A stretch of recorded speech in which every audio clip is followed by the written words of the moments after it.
आज सकाळी चहाऐवजी माझ्या नशिबात वेगळंच काहीतरी लिहिलं होतं. हा जो राडा दिसतोय ना दुधाचा, हे झालं असं की सकाळी सकाळी दूधवाले जे दादा आहेत ते दूध देऊन जातात ह्या बॅगमध्ये. सो ती बॅग डोअरला अडकवलेली आहे. पण कधी कधी मांजर जी आहे ना आमच्या म्हणजे सोसायटीमधली, ती येते आणि ती बऱ्याच वेळा तिने असं केलेलं आहे. सो मी डोळे उघडताच बाहेर जाते आणि अगोदर दूधमध्ये घेते.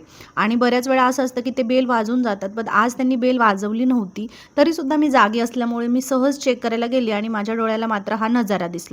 हे पाहून मात्र माझे डोळेच पांढरे झालं. कारण सकाळी सकाळी हे घाण साफ करायचं म्हणजे ना खूप जास्त वाईट वाटतं. कारण एकतर दुधाचा इतका उग्र वास येतो, मला आवडत नाही.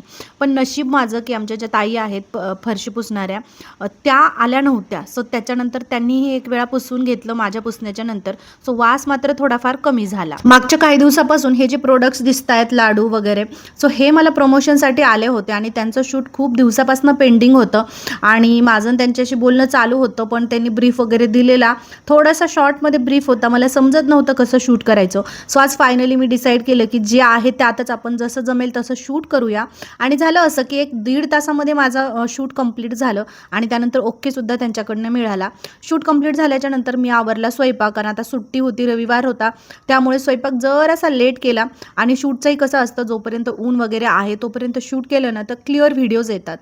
सो त्यानंतर थोडासा वेळ होता, थोडंसं ढगाळ वातावरणही होतं. सो मी गॅलरीमध्ये थोडीशी डागडुगी केली, झाडांची थोडीशी कटिंग केली. आणि हे बघू शकता, हे कुठलं वेल आहे, कृष्णफूल असं काहीतरी म्हणतात त्याला, मला आता आठवत नाही. तुम्हाला जर आठवत असेल या वेलाचं नाव, तर प्लीज कमेंट बॉक्समध्ये एकदा कमेंट करा. सो हे जी वेल आहे ना याचं बी असतं, याला फुलं येतात आणि त्यानंतर ते जे बी आहेत ते लावल्यानंतर येतं. बी मी लिटरली 7-8 महिन्यापूर्वी त्या कुंडीमध्ये टाकलं होतं, एका पाहुण्यांच्या घरून घेतलं होतं. सो ते बी लिटरली आता एवढ्या दिवसानंतर अंकुरलेलं आहे आणि तर त्याची छान वेल येते. सो मी त्याला इतकं छान असं सजवलं आहे, म्हटलं चला असं गोल वगैरे काहीतरी बनतं का, जसं मी त्याला आकार दिला आहे तशी ती वेल जाते का बघूया. त्यानंतर इवा मॅडमला खायची होती आईस्क्रीम, आणि जेव्हा घरी आईस्क्रीम असते किंवा एखादा खाऊ असतो तो संपेपर्यंत मात्र इवा शांत बसत नाही. सो इवा बोलली चल मग आपण आईस्क्रीम खाऊयात. आणि आज जास्त काही उन्हाचं वातावरण नव्हतंही, पण तरीसुद्धा आमच्या मनामध्ये आलं आणि आम्ही दोघींनी 2 आईस्क्रीमचे कॉम्बिनेशन एकत्र केले आणि त्यानंतर आम्ही गॅलरीमध्ये बसून मस्त असं एन्जॉय केला आईस्क्रीम.